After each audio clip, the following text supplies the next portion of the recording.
Okay. Kaya sa inyo po,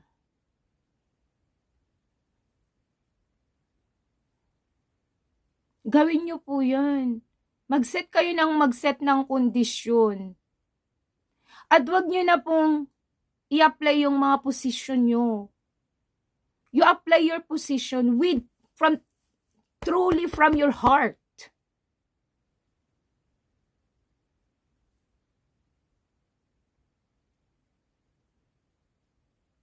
Alam niyo, ang bait talaga sa akin ng mga ancestor ko, no? At ang bait din ng mga ancestor ko ninyo.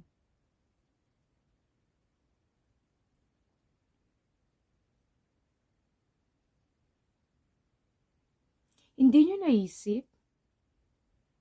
Ito sa mga inactive, ha? Na nandito po ngayon.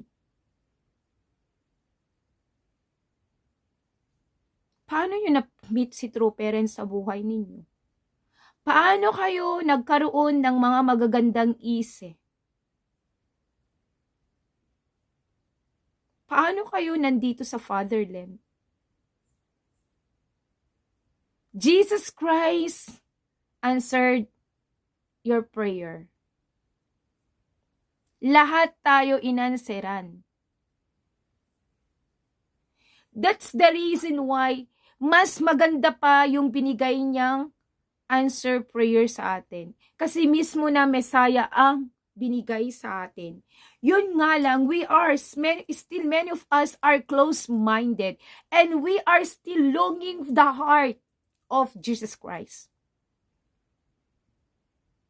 Siguro, kung makapagsalita lang yung mga ancestors na dito sa katawan natin, ang mga evil spirits and libers sa katawan natin, nakakatakot.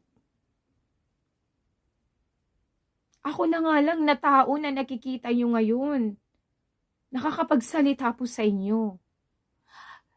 Kung open spiritually kayo, makikita nyo lahat. Ako nagiging open spiritually na naman po ako. Kahapon. Kaya eto na, fino-force nyong magsalita yung mga talagang fino-force. Pero I'm still very thankful. Para malaman nyo, mga unni, mag-grow tayo bawat lahat. Bawat isa.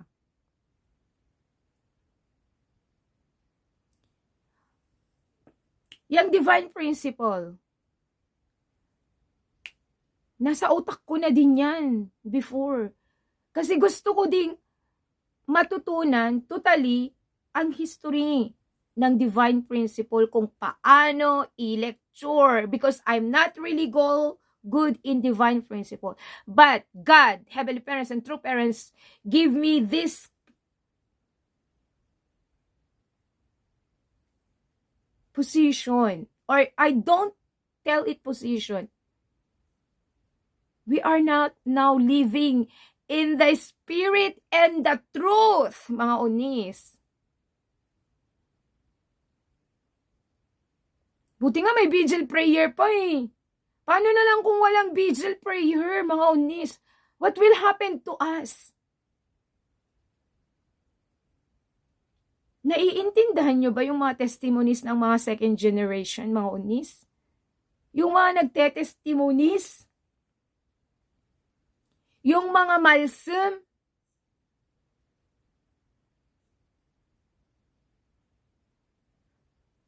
Huwag na tayong magwat-takatta pa. Inuulit ko sa inyo. Anytime mamamatay ako, hindi ko hawak ang espiritu ko.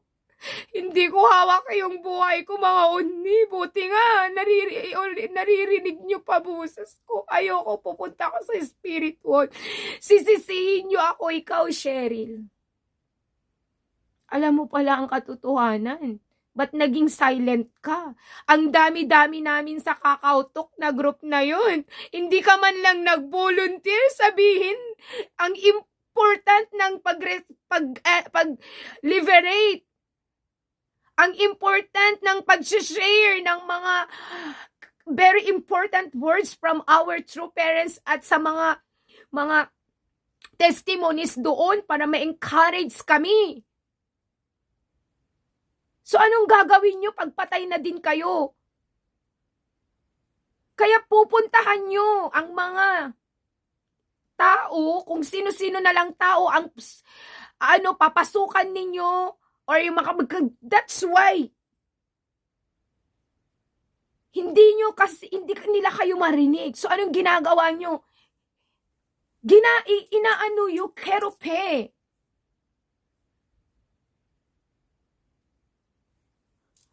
Alam niyo, si true mother, si true father, true father or the Messiah, we have to inherit the heart of God. We have to inherit the heart of true parents. We can be a Messiah. Yes, we are the Messiah.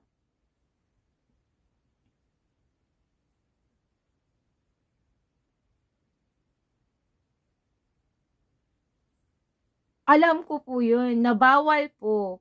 Pero lahat po ng sinishare ko is nandito lang po sa mga group natin. At saka hindi lang sa group, mismo sa church namin mga unis. Kung anong sinishare ko dito na mga pictures, mga videos, same lang sa church namin. Forward ko yan. But you know what? Never akong sinabihan ng aking ng church leader. They really appreciate what I'm doing. Sa private nila sinasabi.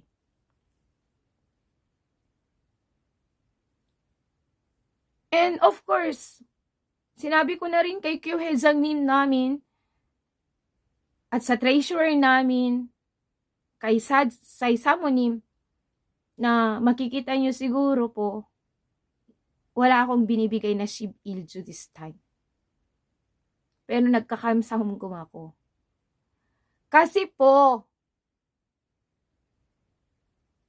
para na akong call center everyday. Mga unis. Alam nyo, paggising nyo lang pa lang, dito sila sa grupo natin. Di ko naman pwedeng sabihin kasi syempre their privacy. Gusto nilang mabuhay. Di nyo po ba alam, Uni, nung ang sarap ng feeling? Alam ko, parang sa Ate Angie, nasa akin din eh. Kasi alam nyo po, katay nyo kay Wunmi, sabi nga, imo tumanan, hindi, inyong kate. Kaya nga sabi ko, I am so really excited and very happy na sinishare kaagad dito sa grupo natin.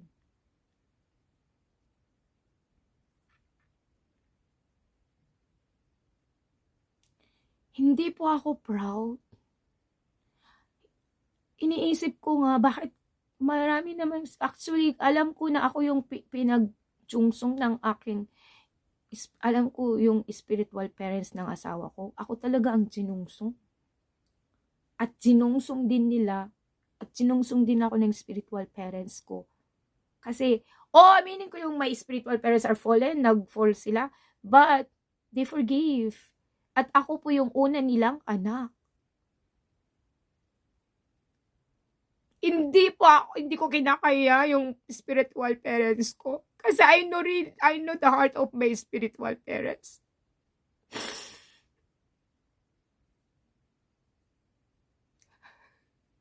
And hindi ko din deserve the blessing, but binigay talaga ng Heavenly Parents sa akin nito. Kaya pala sa akin, yung si Izim, yung Muksanim, minsan, lalo na sa amin, minsan, nakita ko para sila, yung parang, they respect me so much. You know what the reason? Mga unis. Kaya that time siguro, pinabalik ako, 2017 sa church. Doon ako nag-stay for almost 5 months kasi nga binugbog ako ng asawa ko po. Na as in talaga yung mukha ko, makita nyo lang po siguro dyan, tabingi noon. Buti na lang may lulo po ako talaga. Na manghihilot at siya ang naisip ko po.